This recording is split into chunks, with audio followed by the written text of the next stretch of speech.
원래 강한 양성 반응을 보인 안민숙 씨. 콧구멍에 왼쪽 오른쪽 두 개가 있어요. 가운데 나는 뼈가 지금 이렇게 쓰셔야 돼요. 이렇게 쓰셔야 되는데 입 전체가 이렇게 휘어가지고 지금 공간이 굉장히 좁아졌단 말이에요. 그리고 콧살들이 또 굉장히 많이 부어 있습니다. 지금. 1년 내내 코가 막혀 있고 10분에 한 번씩 코를 푼다는 나상빈 씨. 30% 정도가 부어 있어요. 이 정도 부어 있고 그다음에 가운데 콧뼈가 휘고 콧살이 부어 있는 알레르기 비염이다.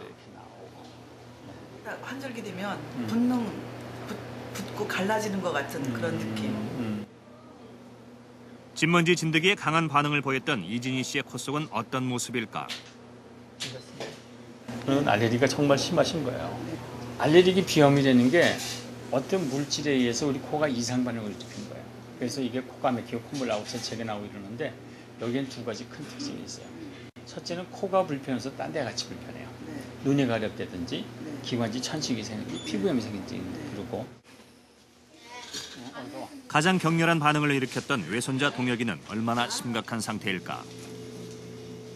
지금 뭐가 어떻게 불편해요? 코가 어때? 막 막혀요. 막 막혀. 뭐예요? 뭘 좀 들어봐. 심한 콧물과 코막힘 때문에 깊은 잠을 못 잔다는 동혁이. 옳지.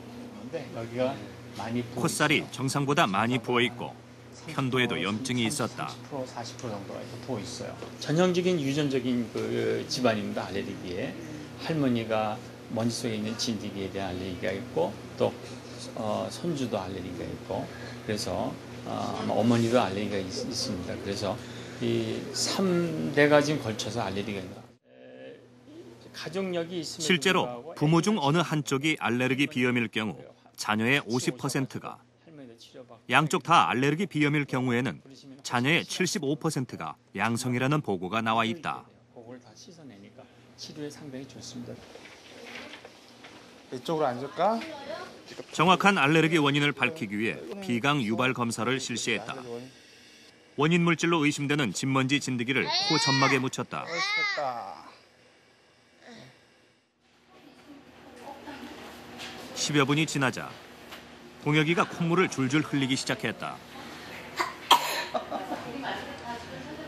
곧이어 재채기가 터져나왔다. 그 약을 넣으니까 어디가 불편해? 아우, 불편해요. 콧물 막 나요. 콧물 나고? 코가 근지럽고. 입술까지 갔어요. 진먼지 진드기가 동혁이의 코 속에서 어떤 작용을 한 것일까? 휴지. 알레르기 항원이 코로 들어오면 코 점막의 상피세포를 자극해 콧물과 재채기가 나온다. 우리 몸이 방어를 시작하는 것이다. 전투가 반복되면 염증이 생기고 점막이 부으면서 코가 막힌다. 경기도 양평군의 전원마을.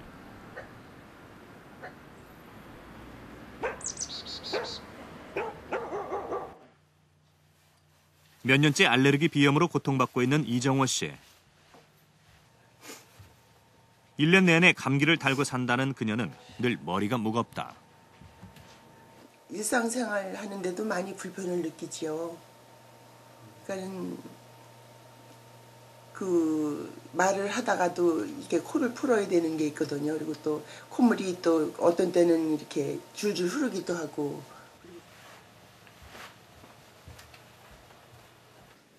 입으로 숨을 쉬다 보니 입안이 말라 수시로 물을 마셔줘야 한다. 더 큰 문제는 깊은 잠을 잘 수 없다는 것. 이 잠을 자는데 코가 너무 막히니까 입으로 숨을 쉬잖아요. 입으로 숨을 쉬니까 입이 바짝 마르고 목까지 다 말라가지고 잠을 잘 수가 없었어요.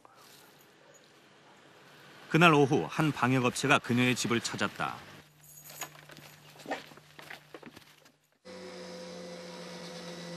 집안에 알레르기를 일으키는 원인 물질이 어떤 게 있는지 확인하기 위해서다.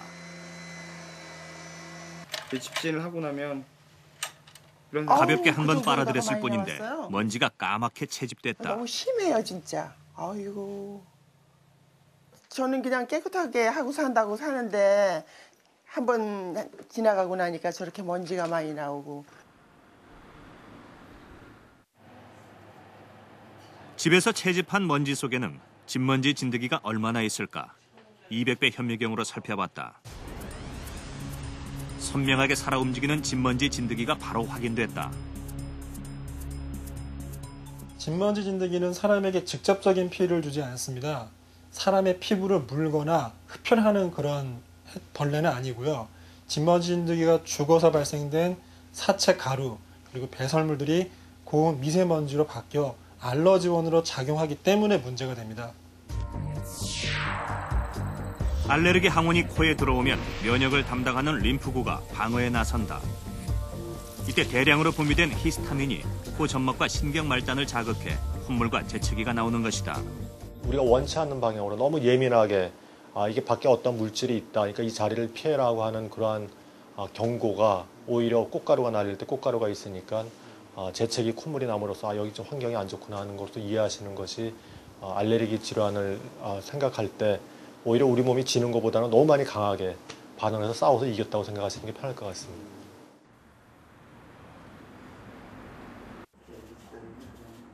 육 년 전 새 아파트로 이사 왔다는 박정환 씨 부부. 새 집 마련의 기쁨도 잠시. 이사 온 지 얼마 안 돼 몸에 이상이 생겼다. 머리가 어지럽다는 증세를 자주 호소하고 또 콧물이 이렇게 같이 흐르고 목이 또 굉장히 아픈 증세가 같이 동반되더라고요. 급하게 찾은 병원에서 알레르기 비염 진단을 받았다. 새집의 화학물질이 원인이었다. 수시로 환기를 하고 나쁜 공기를 흡수한다는 숯도 집안 구석구석 놓아두었다. 새 집에 이사 와서 좀 기분이 좋고 했는데 좀 당황스러웠어요. 좀 코가 좀 아프고 머리가 띵해서 조금 당황스러웠지만 어떻게 집에다가 해서 대처 방안으로 환기도 자주 시키고 문도 잘 열어놓고 또 숯도 갖다 놓고 그렇게 좀 대응을 했습니다.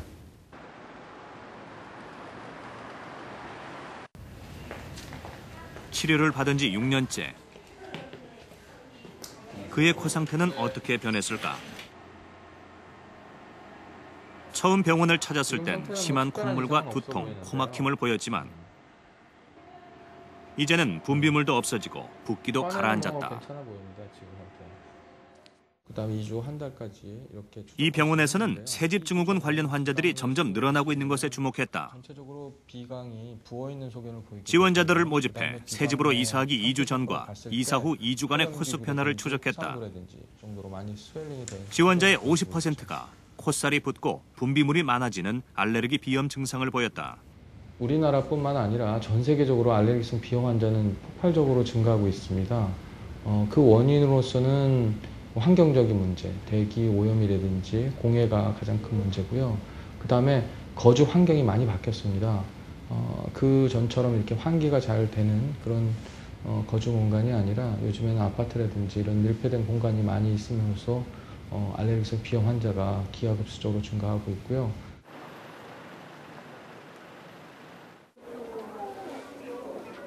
올해 8살인 상우는 2년 전 처음 알레르기 비염 진단을 받았다.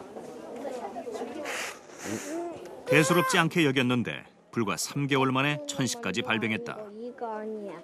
많이 당황하고 놀랐습니다. 특히 천식에 대해서는 아이가 이렇게 새벽에 숨을 못 쉴 정도로 그때 너무 놀랐어요. 새벽 3시에 막 달려왔었으니까요.